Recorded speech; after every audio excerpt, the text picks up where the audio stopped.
story of Myrt and Marge.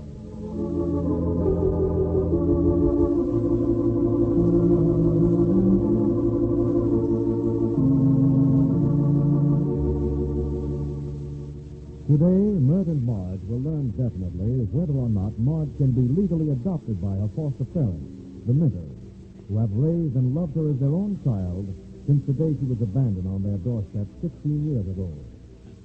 Myrt has gotten Jack Arnold to investigate the entire matter.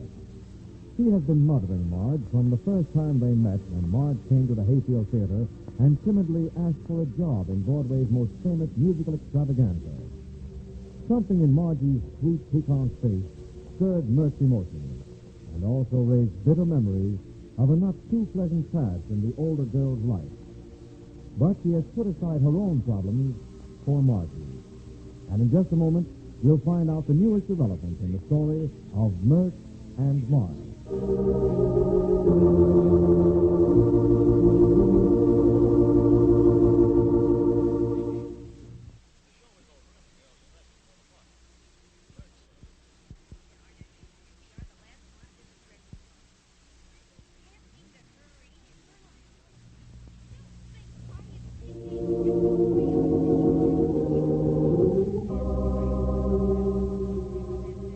Myrt and Marge are now walking down the corridor, looking for Jack's office, as Myrt says.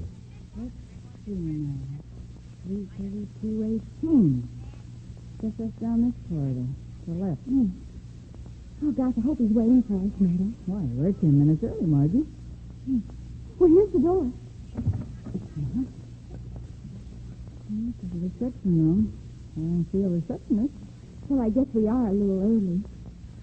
Oh, isn't this nice? Gosh, what a beautiful suite of offices. Isn't so? Oh, look, Margie, out of this window. Oh, let's see. Whoa, this is high up, isn't it? This is the 32nd floor. Oh, Myrtle, look, I can see the ocean. Oh, can you see that figure out there? Rising up right out of the bay? Where, Myrtle? Way out there to the right, with the arm up in the air. Oh, it is, isn't it? The Statue of Liberty. On clear days, you can see her much better. Oh, she's beautiful, Myrtle. She certainly is. Well, look down in the street, Myrtle. The automobiles and the people look like those little lead toys you buy in the 10-cent stores. Not as insignificant as things look from an airplane, though. I mean, the buildings and the people and everything. Gosh, I'd just love to go up in one. Have you ever done any flying, Myrtle? Yes, I love it. Jack Arnold has a plane. Oh, maybe he'll take us up in it sometime. Could be. Say, let's sit down. Perhaps someone will discover we're all here. Okay. Comfortable. Mm-hmm. Well, I got my letter off to Mother this morning. Told her we'd be expecting them soon. Good. I suppose they'll try to refuse to use that money that came from them. But I told them they just gotta use it. Then I asked Jimmy to come, too. He's feeling fine now, Myrtle. Gosh, maybe Mr. Arnold will find him that job. Well, Dad told me he might send for him very soon. I wonder if it's a good idea, though. Why, Myrtle? Well, Margie, Jimmy's in Oneida in a decent, clean environment. He says he's cured himself of drinking. In a town like Oneida, he has a better chance to stay away from any bad associations. Myrtle, then you do think he shouldn't come to New York? Well, kind of risky. He's bound to meet up with some of his old pals, and that'll be bad. Well, he's so anxious to get to work for Mr. Arnold. That may be one of his reasons for being so anxious to get here. But if you ask me, Margie, you're the main attraction. Oh, Myrtle, why do you even think of such a thing? Well, I do think so. And I have a feeling we're going to have some trouble with him. Oh, say, Margie, have you told your folks anything about your business with Jack? Well, no, I'll wait to see what he says. Uh-huh. Gosh, won't they be surprised if things turn out right and I can be their own child? I mean, their own adopted one. They sure will. Oh, Myrtle, I just thought of something. What, dear? What if they can't adopt me? And then the money would stop coming when we need it so badly.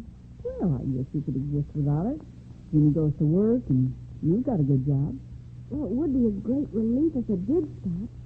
I'd stop worrying and wondering. That mysterious feeling of being watched and followed would leave, wouldn't it? You're right.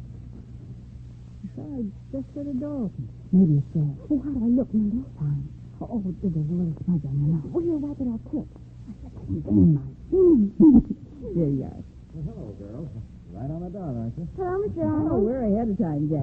Come right in here to my office. All right. Here we are. Sit down, girls, and we'll talk things over. You take that big easy chair there, Myrtle. Thank you. Gosh, we're all excited to hear what you have to tell us, Mr. Arnold. Well, Miss Margie, I looked it up, and it's about as follows. A child left on a doorstep or on premises is considered a foundling. But I was in a basket in a hallway. Well, you were definitely left, Margie. Well, you say you were found without a parent or guardian, relatives unknown, deserted, exposed, and sickly. A foundling, then, insofar as adoption is concerned. Therefore, you must be considered as a child without parents, on the same footing as a child whose parents are dead. But the money that's come all these years for me. Well, that won't enter into it at all. See, notice of proceedings for adoption must be given the parent is known. Now, yours not being known, then notice by publication would be considered as constructive notice of such proceedings. It'll have to appear in the papers, Jack? Yes, Myrtle. Oh, how will you go about all this? Well, Miss Margie, you are over 12 years old, are you not? You don't look it, but I assume you must be. Why, Mr. Arnold, you know I'm 16, nearly 17. Well, old lady, do you give your consent to this adoption? Of course. Then in due time, we'll get your signature to that effect. Then what do you do next, Jack? Well, the foster parents must both sign consent to the child's adoption by themselves, unless they jointly adopt, said Marge. Oh, I think they want me together.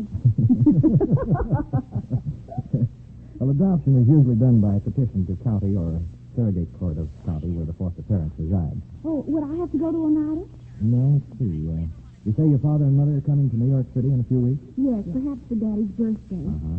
But will we have to wait so long? Well, I'd have to see both Mr. and Mrs. Minter. You see, a petition must usually set up all the facts regarding names and full of parties seeking the decree of adoption, their residence address, the name of the child to be adopted, the child's age, as nearly as possible, the facts surrounding the finding of the child, that they've been unable to find the natural parents or their names, the name by which the child will be known, and the fact that notice by publication has been made. Isn't it simple? Oh, very. Under New York State statutes, an investigation is made by the court as to the applicants and their home life, and all the facts set forth in the petition and in a written report filed in the court. See, the welfare of the child is the primary consideration, and the court, in its discretion, may grant or deny such a petition for adoption. May grant or deny a petition for adoption. Why, Jack Arnold, after all this, Jack, we don't know yet what goes. I do. I'll bet you do. Jack, please don't talk anymore. Say yes or no. Can she or can't she be adopted? All right, she can be. Now, go into your desk. Hurrah! Did you hear that, Oh, I Marge? sure did. While strolling through the park one day, it was a very, very month of May. Oh, gosh, I'm so thankful to wonderful. you, Mr. Arnold. How long will it take? Oh, I say about a month after I see your father. Oh, as long as all that? Well, now, you've lived 16 years without being adopted. A few more weeks won't kill you. Well, I'll be patient. Oh, gosh, you don't know what it means to me to know I'm really going to belong to someone. Oh, can't you get me in on that thing, too, Jack? She seems to kind of belong to me, too, you know. Well, Myrtle, you can be her, let's say, her foster mother. Oh, not me. No second fiddle. I'll be, just a pal. Huh, Margie? She sure is, Mr. Arnold. Gosh, we're even closer than sisters. We never quarrel, and she's teaching me to cook. Really? I suppose just as soon as I get her all trained, one of these Jacks or Sonnies or Jimmies will carry her off from under my nose. Jimmy? You don't mean Jimmy Minter? Well, he's not her brother. Oh. He's aware of the fact, and he's fallen hard for Margie, Jack. Please, Myrtle, don't mention that. It's too ridiculous. Oh, I think I understand. That's good. Looks as if I'm going to have a lot of competition, Well, Jack, as times get dull, look me over. You know, I'm freelancing now. Oh, you're not fooling me, Myrtle. I can see right through you. They say time heals everything, even a busted heart. Well, do you think I could be an antidote? Well, we at least understand each other. You might be a bromide. You're too darn attractive, Myrtle. I'm afraid you'd be a stimulant. I've become an anesthetic lately. Well, I think you're swell, Myrtle. Same to you, Jack. Whatever are you two talking about? Just passing the time of day, Margie. And it is passing fast. I'm sorry, but I've got an appointment, girls. Well, now that you're going to be adopted, Margie, let's go so Jack can get to work. Oh, I forgot to tell you, Mr. Arnold. I've adopted something. You? What? A little dog. What kind of a dog? Just a meat hound. Well, I don't know whether to name him Sonny or Jimmy or Jack. So Myrtle suggested... We call her Jackie. Her? Oh, I see. Goodbye, Mr. Arnold. I'm so grateful Well, to you. naturally. Goodbye, Miss Margie. Goodbye, stimulant. Bye, antidote. Oh, gosh, Murray, I'm so happy. Let's go right home. I want to write to Mother right away. Oh, I'm just as happy as you are about it, dear. Oh, just think, Myrtle. I'm really going to be Margie Minter. Oh, no, dear. Not Margie. Well, I don't understand, Myrtle. You mean I could keep my other name? Well, just for me, dear. Will you please keep it Margie?